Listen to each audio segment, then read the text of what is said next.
রোজা 25টা চলে গেছে, এখন পর্যন্ত কেউর কোনো খেয়াল নাই। এখন পর্যন্ত ঈদের জামা কাপড় কিনতে পারি নাই।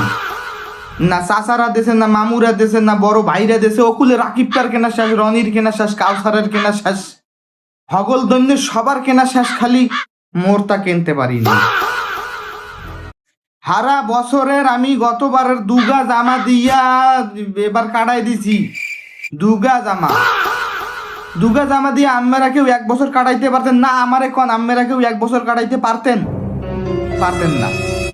এখন আমার গায়ে যে জামায় এই জামা এর ক্যাতকুলি ছেঁড়া, এবং এমন কায়দায় ক্যাতকুলি ছেড়ছে যে হাত জাগাইয়া মাথা চুলকামু, তো মাথা চুলকাইতে গেলে হ্যাঁ ক্যাতকুলি চেনাইবে। এবং আমার পেন্দনে যে প্যান্টটা, আপনারা জানেন যে এই প্যান্টটা মুই ফুটপাতের থেকে কিনছি 19-20টা তালি দেওয়া এই প্যান্টটার মধ্যে। সিরা প্যান্ট সেলাই করে তালি দিয়ে এরপর পিন্দি। আমি আমার মা, আত্মীয় স্বজন, ভাই ব্রাদার, মামু, খালু, বোন, বোনাই যারা আছেন সবার কাছে হাত জোর করে কই গেলাম, 27 রোজার মধ্যে যদি আমার কেনাকাটা না করে দেন, বুঝছেন? হ্যালে এবছর ঈদে আমি কোন জামা কাপড় কিনবো না, হাফ প্যান্ট কিনবেন না। আমাদের খারাইলে মানুষ জিগাইবে হেগে কেয়ার ভাইপো কেয়ার নাতি কেয়ার বুয়া, হেকালে কি আমার এল্লার ইজ্জত যাইবে? গেলে কল সবার ইজ্জত যাইবে।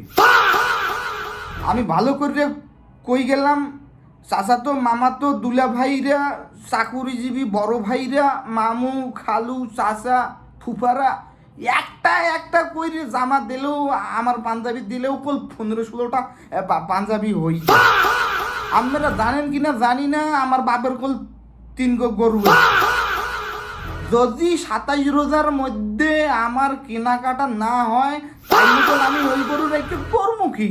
ওই গরু আমি আড়ে উড়াইয়া বেচে পেডা বইরা খামু, বন্ধু বান্ধব লইয়া ভবের খাবার খামু, ভবের ওঠা খাইয়া এরপর মার্কেটে গিয়ে সব খরচ করমু।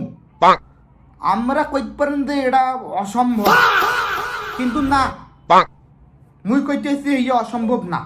এই অসম্ভবকে সম্ভব করাই জলিল দা অনন্ত না থুকু এইয়া মোরও কাজ, এইয়া মোর কাজ। আমাকে হইয়া মাথায় রাখতে হইবে। আমরা ইয়া মাথায় রেখেন 27 রোজার মধ্যে কল মোর জামা কাপড় সব চাই। মুই একারে হাতের মধ্যে মোর জামা কাপড় সব চাই, কই দিলাম।